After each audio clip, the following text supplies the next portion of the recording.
कि तू भी भूल जा, मुझे भी भूल जाने दे,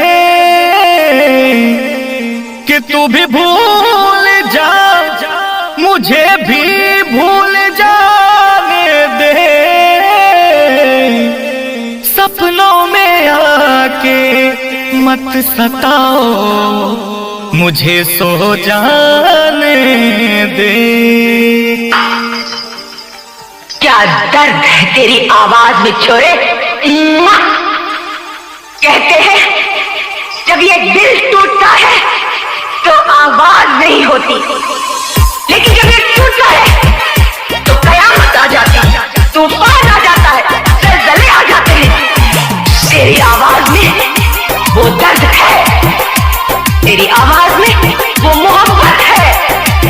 सुनो, तुम आज कहो और आज मुद्दत के बाद ये कभी मेरे बाल करना चाहिए।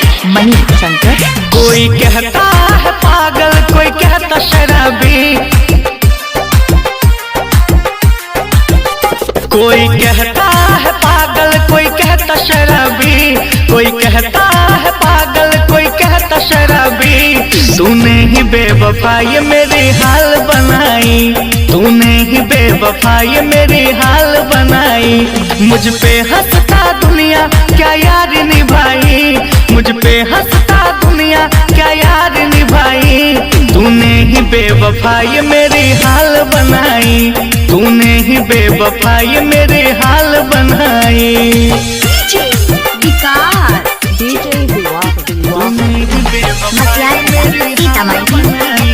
तूने ही बेवफा ये मेरी हाल बनाई।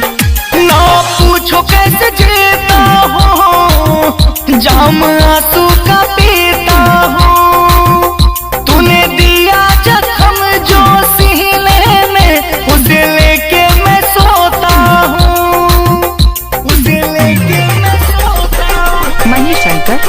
ना पूछो कैसे जीता हूँ, जाम आंसू का पीता हूँ।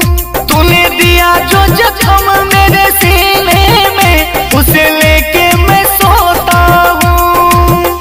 तूने जला डाली दुनिया मेरी बसा बसाई, तूने जला डाली दुनिया मेरी बसा बसाई। तूने ही बेवफा ये मेरी हाल बनाई, तूने ही बेवफा ये मेरी हाल बनाई। मुझ पे हंसता दुनिया क्या यारी निभाई, मुझ पे हंसता दुनिया क्या यारी निभाई। तूने ही बेवफा ये मेरी हाल बनाई, तूने ही बेवफा ये मेरी हाल बनाई।